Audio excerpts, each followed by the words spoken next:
تو مافیاز وہاں ہوتے ہیں جہاں عدل نہیں ہوتا، انصاف نہیں ہوتا، منمانیاں ہوتی ہیں، اور سب سے بڑا مجرم حکمران ہوتا ہے جو پورے ملک کو جس نے لے کے چلنا ہوتا ہے.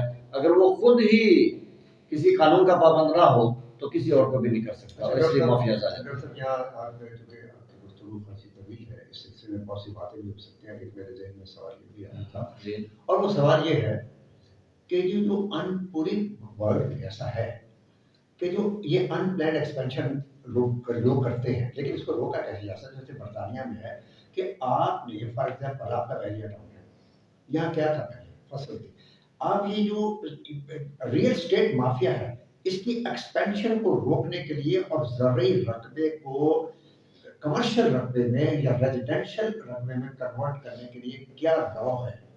آپ کیا لا بنائیں گے کہ بھائی یہ تو زرعی زمین ہے، اس کے بدلے میں جو آپ ہمیں دوسری زمین دے دیں تو آپ اس پہ کالونیز بنا لیں. پاکستان میں ایسا بالکل بھی نہیں ہوا. پاکستان کی 30% لینڈ جو کہ کمرشل اور ریزیڈینشل پلاٹ میں کنورٹ ہونے جا رہی ہے، اس کے لیے آپ کو اس کی ریپلیسمنٹ میں کوئی زرعی زمین نہیں ملی. آپ محافظ پارٹی کے اس منشور میں اس رکاوٹ کو، اس پھیلتے ہوئے اس گروئنگ فیئر کو کم کرنے کے لیے آپ کیا کریں گے؟ یہ کام بہت مشکل ہے، اس میں کوئی شک کی بات نہیں، لیکن آپ کیسے کریں گے اس کو؟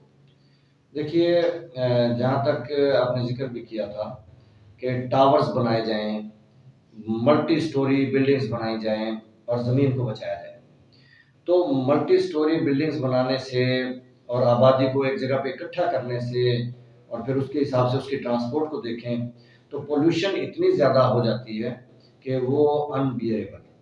ہمیں یہ کالونیاں تو بنانی پڑیں گی، پبلک کو ہم نے اکوموڈیٹ کرنا ہے. اب یہ کہ سارا رجحان لاہور کی طرف ہے، اسلام آباد کی طرف ہے، بڑے شہروں کی طرف ہے، چھوٹے شہروں سے لوگ اٹھ کے چلے آ رہے ہیں، اس لیے یہ ہمیں نظر آ رہی ہے کہ ساری زمینیں دیکھیں. لاہور سے 20 کلومیٹر باہر ہم جب دیکھتے تھے کہ جی یہاں کون جائے گا، اب وہ لاہور کے مرکز بن گئے اور اس سے آگے 20 کلومیٹر بھی چلے گئے. تو وہ اس لیے کہ آبادی شہروں کی طرف شفٹ ہو رہی ہے. اس فلو کو روکنے کے لیے دیہاتی علاقوں میں اور چھوٹے شہروں میں ترقیاتی کام ہوں، بیسک ریکوائرمنٹس کے اعتبار سے تعلیمی سہولتیں، علاج کی سہولتیں اور باقی بنیادی سہولتیں وہیں پہ ملنی چاہیے تاکہ لوگ تعلیم دینے کے لیے لاہور شفٹ نہ ہوں. ایک تو اس طرح سے ہم اس فلو کو روک سکتے ہیں. باقی جو آبادی ہے اس نے تو آخر کہیں رہنا ہے، کالونیاں تو بنے گی، مگر کالونیوں کے لیے ایک نظام ہونا چاہیے کہ کالونی بنے، جو بنانے والا بنائے حکومت کے ساتھ پوری ڈسکشن کے ساتھ اور اس کے مینجمنٹ کے ساتھ، کہ لوگوں کے ساتھ فراڈ بھی نہیں. فراڈ بھی تو بہت زیادہ ہو رہے ہیں نا. تو کالونیاں بنے اور اس کی ذمہ دار گورنمنٹ ہو کہ کسی کے ساتھ کوئی فراڈ ہو جائے تو وہ اس کو دلوا سکے. تو یہ ہمارا ایک سسٹم بنانا پڑے گا. کالونیز کو تو بند نہیں کر سکتے، اور اتنا ٹیکس بھی لیا جائے ان سوسائٹیوں سے. یعنی آپ کے منشور میں یہ بات شامل ہے کہ ہاں، ہم اتنا ٹیکس لیں گے کہ کالونیاں بے حساب ایسے نہیں بنے گی بے تکی، بلکہ حساب سے بنے گے. اور ٹیکس اتنا ہوگا کہ اسی پیسے سے جو آپ کالونیوں سے لیں گے، آپ کی جو زرخیز زمینیں لیکن ویران پڑی ہیں، آپ ان کو آباد کریں.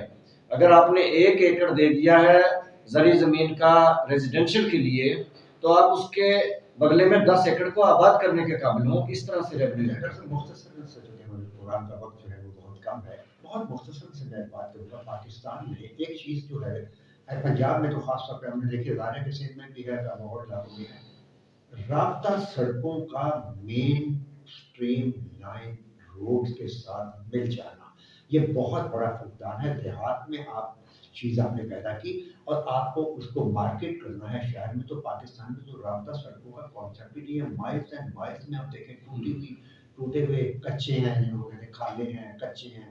تو اس میں جتنا ٹائم ضائع ہوتا ہے اور ایک کراپس کو پہنچنے میں 2 دن بھی لگ جاتے ہیں.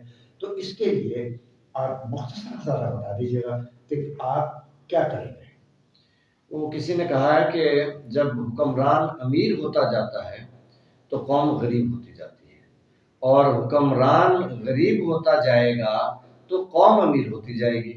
اب ہمارے حکمران وہاں دیہاتوں تک تو کچھ پہنچنے ہی نہیں دیتے، وہ امیر ہوتے جاتے ہیں، سارا کچھ خود ہی سمیٹتے رہتے ہیں، جس کی وجہ سے ہمارا جو مین آبادی ہے 80% تو دیہاتوں میں ابھی بھی، اور وہ آبادی سڑکوں سے محروم ہے، پانی سے محروم ہے، بنیادی سہولتوں سے، تعلیم لے لیں، علاج لے لیں، سب چیزوں سے محروم ہیں، اور صرف اس لیے ہے کہ اب تک جتنے حکمران آئے ہیں سب کرپٹ آئے ہیں۔ ایوب خان کے بعد جو کچھ ہوا ہے، ملک میں تخریب کاری ہوئی ہے، ملک کو پیچھے لے جایا گیا ہے، ملک کو توڑا گیا ہے، ملک میں ترقی ہو نہیں سکی۔ وجہ یہ ہے کہ حکمران جو ہے وہ خود غرض آئے، خود پرست آئے۔ تو جب تک صالح حکمران نہیں آئیں گے، ڈیووٹڈ اور سیلف لیس، قوم کے لیے درد رکھنے والے، کام کرنے والے، پلاننگ کرنے والے، امپلیمنٹیشن کرنے والے حکمران نہیں آئیں گے تو حالات یوں ہی رہیں گے۔ لیکن جس دن اس قوم میں مخلص حکمران آ گئے، اور انشاءاللہ آئیں گے، پاکستان محافظ پارٹی کی صورت میں آئیں گے تو یہ قوم ایک دم ایسے اٹھے گی، زمین سے آسمان کی طرف جائے گی۔ لوگ چائنا کی مثالیں نہیں دیں گے، پاکستان کی مثالیں